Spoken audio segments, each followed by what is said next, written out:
Hi, CROSO supporters. My name is Molly McCready, and I'm the Executive Director of CROSO. I'm joined today by Beth Garski-Lamson, our Board President, and we're here just to give some updates. First, these are unprecedented times. We are facing a global pandemic, and also in our nation, there's unrest as Americans are raising their voices to address injustices and racism that exist. While these issues are in our hearts and minds, we want to reassure you, our CROSO supporters, that we are continuing our strong commitment of support to each of our scholars. Since CROSO's inception, we've acknowledged the importance of following through on that commitment from the moment that they're accepted as scholars through the duration of their academic program. That is still our top priority. As you know, CROSO scholars receive more than just tuition from CROSO, and that has become more important now than ever before, especially when it comes to safe housing and access to food.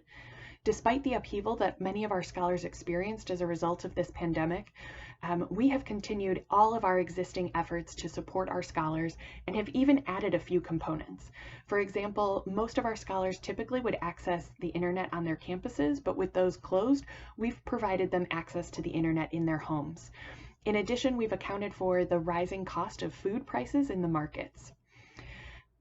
As Uganda begins to open up a little bit more and lower their lockdown measures in these coming weeks and months, some of our CROSO scholars will be returning to their campuses, specifically those that are expected to graduate this year. And while we do expect those scholars to graduate, we know it will be on a delayed timeline. The scholars that will be continuing their studies, it's unclear at this point when they will return to their schools. We have students at 18 different universities and institutions across Uganda, and each one is handling it a little bit differently. So some schools are having e-learning for the students, while others are sending assignments and expect them to be prepared for exams when they return to campus for in-person instruction. As we monitor the situation for each of our scholars, we do recognize that the expenses for our current scholars this year are likely going to be increased than previous years. We also adjusted our fundraising expectations for the coming year to reflect the economic issues that so many Americans are currently experiencing.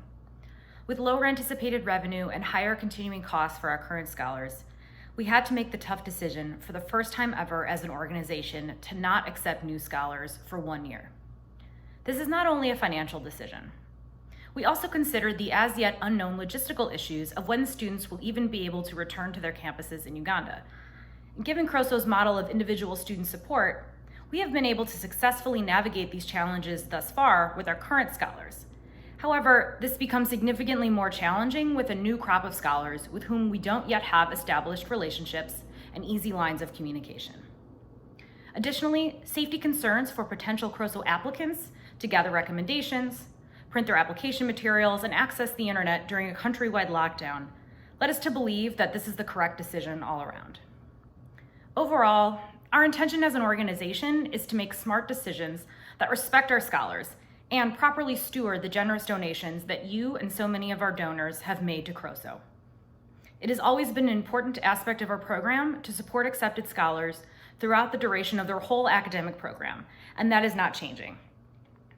If we end up not experiencing as large of a downturn in fundraising as we anticipated, we would be happy to consider accepting a larger class of CROSO scholars next year.